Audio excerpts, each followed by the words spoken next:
কথায় আছে মাছে ভাতে বাঙালি, মাছ ছাড়া বাঙালির চলে না।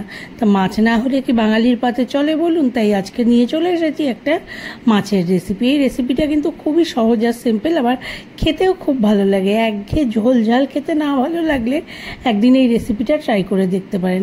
এটা খুবই সাধারণভাবে বানানো, কিন্তু একটু অন্যরকম খেতে হয়, খুবই ভালো লাগে। আমি এটা ভেটকি মাছ দিয়ে করছি। কিন্তু নমস্কার, আমি মৌমিতা। আজকে আবারও চলে এসেছি একটা নতুন রেসিপি নিয়ে মৌমিতা হেসেল চ্যানেলে। আজকে যে রেসিপিটা আমি করে দেখাবো এটা হচ্ছে ভেটকি মাছের রেসিপি। এটা হচ্ছে কাঁচা লঙ্কা ভেটকি, খুবই সহজ একটা রেসিপি। তাহলে চলুন দেখে নেওয়া যাক। প্রথমেই আমি এই যে মাছগুলো নিয়ে নিয়েছি, মাছে আমি নুন হলুদ মাখিয়ে নেব। কিন্তু ভালো করে নুন হলুদ মাখিয়ে এগুলোকে ভেজে নিতে হবে। মাছটাকে একটু হালকা লাল করে ভেজে নিতে হবে, খুব বেশি ভাজতে হবে না, হালকা করে ভাজলেই হয়ে যাবে গিয়ে। কিন্তু এই যে ভালো করে নুন হলুদটা মাখিয়ে নিচ্ছি, নিয়ে এই রান্নাটা করবো। এই রান্নাটা একঘেয়ে মাছ খেতে ভালো না লাগলে একবার ট্রাই করতে পারেন, এটা কিন্তু খুব ভালো লাগে খেতে। এই যে মাছে নুন হলুদ মাখানো হয়ে গেছে গিয়ে, এবার আমি কড়াইতে তেলও দিয়ে দিলাম। কথা বলতে বলতে তেল গরমও হয়ে গেল গিয়ে, এবার আমি মাছগুলো ছেড়ে দিলাম। এদিকে আমি মিক্সির জারে যে কাঁচা লঙ্কা আর ধনেপাতা একসাথে বেটে নেব। যেহেতু কাঁচা লঙ্কা ভেটকি, তাই কাঁচা লঙ্কাটা কিন্তু একটু বেশি লাগবে, আর সাথে ধনেপাতাও দিচ্ছি। আমি 7 থেকে 8টা কাঁচা লঙ্কা আর সাথে ধনেপাতা একসাথে বেটে নিলাম। এদিকে মাছগুলো ভাজা হয়ে গেল গিয়ে, কড়াইতে দিয়ে দিলাম আমি জিরে আর শুকনো লঙ্কা ফোড়ন। ফোড়নটা একটু ভাজা হওয়ার পরে দিয়ে দিলাম মিডিয়াম সাইজের 2টো পেঁয়াজ কুচিয়ে রেখেছিলাম, সেই পেঁয়াজ কুচিটা। এবার পেঁয়াজ কুচিটাকে খুব ভালো করে কিন্তু ভাজতে হবে, একটু হালকা গোল্ডেন ব্রাউন করে ভেজে নিতে হবে পেঁয়াজটাকে। যেহেতু খুবই ছোট ছোট করে কাটা, এটা তাড়াতাড়ি হয়ে যাবে। পেঁয়াজটা হালকা গোল্ডেন ব্রাউন হওয়ার সঙ্গে সঙ্গে আমি এর মধ্যে দিয়ে দিলাম আদা রসুন বাটা। আমি এখানে 5 কোয়া রসুন আর 1 ইঞ্চি আদা বেটে নিয়েছিলাম, সেটা দিয়ে দিলাম। কিন্তু এবার আদা রসুন বাটাটা দিয়েও আরও কিছুক্ষণ কষাতে হবে। ভালো করে কষানো, এই যে দেখতে পাচ্ছেন হয়ে গেছে। আদা রসুন আর পেঁয়াজ কিন্তু খুব ভালো করে কষে গেছে। এইবার আমি দিয়ে দিলাম এর মধ্যে ধনেপাতা আর কাঁচা লঙ্কার পেস্টটা।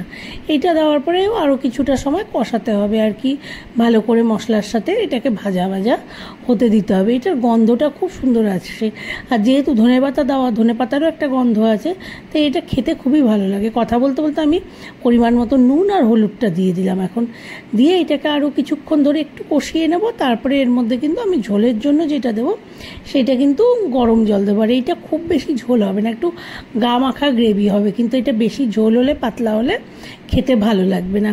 এই যে দেখতে পাচ্ছেন খুব ভালো করে কিন্তু কষানো হয়ে গেছে গিয়ে মশলা। এবার যে মিক্সির জারটায় বেটেছিলাম আমি ধনেপাতার কাঁচা লঙ্কা, সেইটা ধুয়ে অল্প জল দিলাম, দিয়ে এটাকেও ভালো করে কষিয়ে নিতে হবে। কিন্তু এই যে দেখতে পাচ্ছেন ভালো করে কষিয়ে নিচ্ছি। আর আপনারা চাইলে কিন্তু কেউ এই যে আমি কাঁচা লঙ্কা বলছি, আমি হলুদটা দিলাম, হলুদটা নাও দিতে পারেন, তাহলে কালারটা একদম মানে সবুজ হবে আর কি। সেই ক্ষেত্রে তা আমি যেহেতু সরষের তেলের রান্নাটা করছি, তাই আমি হলুদটা একটু দিয়েছি আর কি। এবার কথা বলতে বলতে গরম জলও দিয়ে দিয়েছি, তারপরে মাছগুলো দিয়ে দিচ্ছি। মাছগুলো দিয়ে অল্প ফুটতে দিতে হবে, একটু ফুটে গা মাখা হলেই কিন্তু এটা নামিয়ে দেব। তাহলেই রেডি হয়ে গেল কি আমার কাঁচা লঙ্কা ভেটকি। আর কেউ যদি মনে করেন শেষে 4-5টা কাঁচা লঙ্কা চিড়ে ওপর দিয়ে দিতে পারেন, সেক্ষেত্রে মানে আরও কিন্তু গন্ধটা খুব ভালো আসে আর কি। আমি যেহেতু বাটায় অনেকগুলো দিয়েছি, আমি আর দিলাম না। এই যে আমার রান্না পুরো রেডি, আমি এবার এটাকে সার্ভিং বলে সার্ভ করে দিচ্ছি। তাহলে কাঁচা লঙ্কার ভেটকির রেসিপিটা কত সহজ আপনারা দেখতেই পেলেন। কিন্তু এটা মানে একদম ইজিভাবে বানানো যায়, ঘরে থাকা মিনিমাম ইনগ্রিডিয়েন্টস দিয়ে রেডি হয়ে গেল গিয়ে কাঁচা লঙ্কা ভেটকি, যেটা বলার আর কোনো অপেক্ষা রাখে না, যেটা গরম ভাতের সাথে খেতে খুবই ভালো লাগবে। কিন্তু একদম অন্য ধরনের একটা মুখের স্বাদ বদল করার জন্য খুবই ভালো। তো রেসিপিটা ভালো লাগলে একটু লাইক করবেন, শেয়ার করবেন আর কমেন্ট করবেন। আমার চ্যানেলটাকে সবাই প্লিজ একটু সাবস্ক্রাইব করবেন। সবাই ভালো থাকবেন, সুস্থ থাকবেন। খুব শিগগিরই চলে আসবো আবারও একটা নতুন